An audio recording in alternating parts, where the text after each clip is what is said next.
सुप्रभात। जिन खोजा तिन पाइयां, जिन खोजा तिन पाइयां।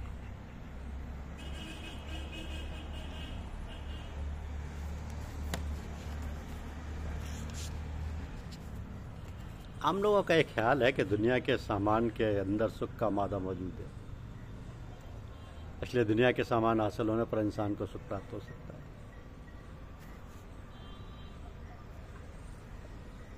इसलिए तमाम दुनिया के लोग दुनिया का सामान इकट्ठा करने की कोशिश में लगे रहते हैं। कोई रुपये पैसे में सुख समझता है, उसको ख्याल है कि रुपया जमा होने पर हमेशा हमेशा के लिए सुख की प्राप्ति और दुख से निवृत्ति हो जाएगी। इसलिए रुपया पैदा करने और जमा करने की उम्र भर कोशिश करता रहता है।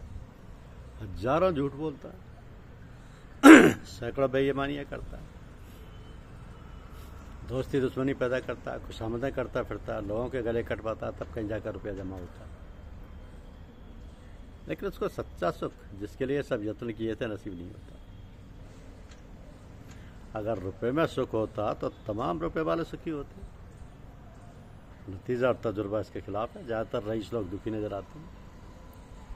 रुपए से ऐसे सुख तो मिल सकते हैं जो रुपए के अभाव में दुख रूप बन जाते हैं, परंतु पूर्ण रूप से सुख नहीं होता, बल्कि रुपया उनके लिए खुद एक जंजाल बन जाता है। दूसरा व्यक्ति औलाद में सुख तलाश करता है, शादी करता है, हजारों मिन्नत मांगता है और जतन पर जतन करता है। औलाद पैदा होती है, उसकी परवरिश बड़े लाभ हिसाब से करता है, उसकी तंदुरुस्ती कायम रखने के लिए हर एक कुर्बानी करता है। न दिन का ख्याल है, न रात का, न धूप की चिंता है, न बरसात की। डॉक्टरों की खुशामद करता है, गंडे तावीज़ वालों की खुशामद करता है। पाल पोस कर बड़ा हो गया, अब पढ़ाई की फिक्र है, फिर नौकरी की, फिर शादी की। सारांश एक ऐसी के पीछे तमाम उम्र नष्ट हो जाती है। समझता है कि एक बात के पूरा हो जाने पर सुख हासिल हो जाएगा, लेकिन एक बात के खत्म होते हुए दूसरी बात शुरू हो जाती है और खुशी का मुंह देखना नसीब नहीं होता। यदि लड़का नालायक निकल गया तो भी रंज, और मर गया तो भी रंज, उम्र भर के लिए रोना। और आज एक जंजाल हो गई। तीसरा व्यक्ति एक मकान में सुख तलाश करता है। इधर मकान बनकर तैयार हुआ, उधर उसकी मरम्मत की फिक्र पड़ गई। मकान एक मुसीबत का घर साबित हुआ। कोई खूबसूरत औरत में सुख प्राप्त करता है तो कोई विद्या प्राप्ति करने में। असली सुख मिलना तो दरकिनार 2-4 घंटों के लिए भी सुख नहीं मिलता। थोड़ी देर के लिए परेशानी से छुटकारा मिल जाता है, उसी को वह सुख का नाम दे देता है। तो इन बातों के देखने से मालूम होता है कि सुख दुनिया की चीज़ों में मौजूद नहीं है, वरना धनवान, पुत्रवान, खूबसूरत मकान वाले विद्वान सुखी होते। अब अगर सुख इन चीज़ों में नहीं है तो फिर किन चीज़ों में? एक बच्चा कंकड़ों से सैकड़ों खेल खेलता है और वह इन कंकड़ों को बड़ी हिफाजत से रखता है। जब सोता है तो अपनी जेब में रख लेता है, सोते वक्त उस पर हाथ रख लेता है। लेकिन और लोग बच्चे की इस हरकत को देखकर हंसते हैं। 4 आदमी बैठे ताश खेल रहे हैं, बड़ा आनंद आ रहा है। न खाने की फिक्र है, न पीने की। उनको नहीं मालूम कि चारों तरफ क्या हो रहा है, कितना वक्त निकल गया। यदि उनके खेल में कोई बाधक होता है तो वो कहते हैं कि भाई इस समय मत छेड़ो, बड़ा आनंद आ रहा है। अभी तार आया कि उनके दोस्त तक बीमार हैं और उनमें से हर आदमी चाहता है कि ताश बंद कर दे। वही चीज़ जो सुख का साधन थी, दुख का साधन बन गई। एक आदमी भूखा है, रात का बासी कुछ खाना खाकर सामने रख दिया जाता है और उसमें बड़ा आनंद आता है। लेकिन भूख मिट जाने पर उसी खाने को देखकर उसका जी मिसलाता है। इसका मतलब ये हुआ कि तवज्जो की धार में आनंद है।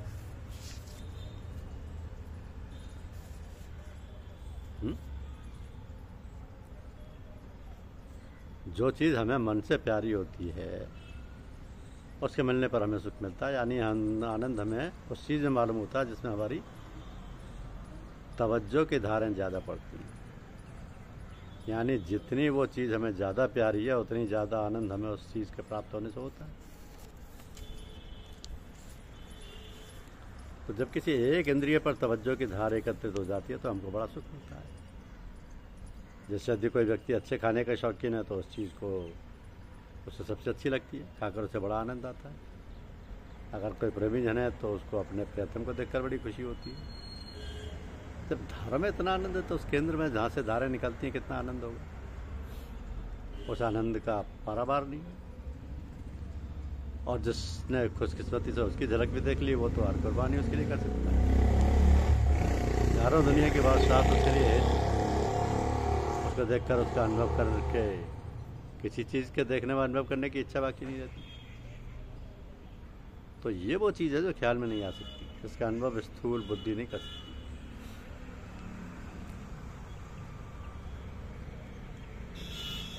तो पहला सवाल ये पैदा होता है कि क्या ये सब सही है, और रचना में दरअसल ऐसा कोई मंडल मौजूद है, यदि है तो कहाँ है और हमको दिखाई क्यों नहीं देता। इसका उत्तर यह कि तमाम सृष्टि और हमारा शरीर साइंस के तमाम औजार स्थूल मसाले से बने हुए हैं।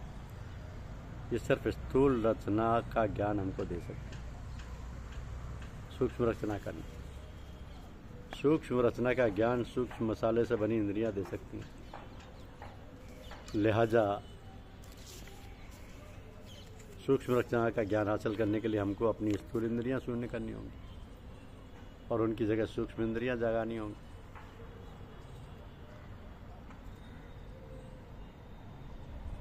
ऐसा करने से जरूर कुछ ना कुछ विश्वास आ सकता है। वास्तव में ऐसा कोई मंडल मौजूद है जहाँ पर पहुँचकर आदमी हमेशा के लिए दुखों से छुटकारा पा जाता है और हमेशा असली आनंद को भोग सकता है।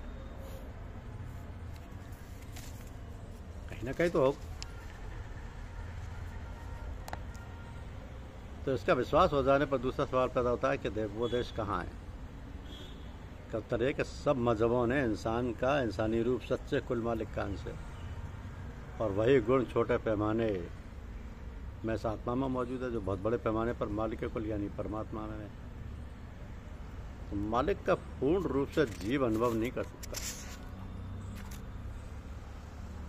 इसलिए इंसानी जिस्म को ध्यानपूर्वक जांचने से ही तमाम रचना का अनुमान हो सकता है। जैसे मालिक ने अपनी शक्ति से कुछ रचना रची, वैसे आत्मा ने अपनी शक्ति से शरीर रचा। तो इंसान के जिस्म का अध्ययन करने से ज्ञात होता है कि 3 जिस्मों से मिलकर बना, स्थूल शरीर, सूक्ष्म शरीर और मन शरीर। तीसरा कारण यानी रूहानी शरीर। इसी प्रकार परमात्मा के भी 3 शरीर हैं, विराट, हिरण्यगर्भ और अव्यक्त।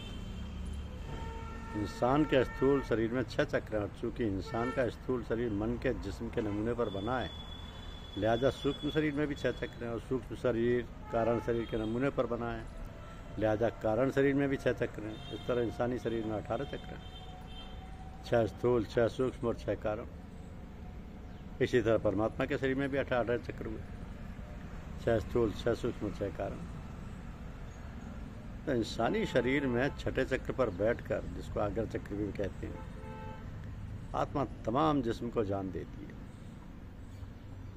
इसी तरह निर्मल चैतन्य देश में यानी रूहानी देश के 6ठे स्थान में रूह के भंडार की बैठक है और बाकी देशों में इसकी चेतन धाराएं किरणें फैली हुई हैं।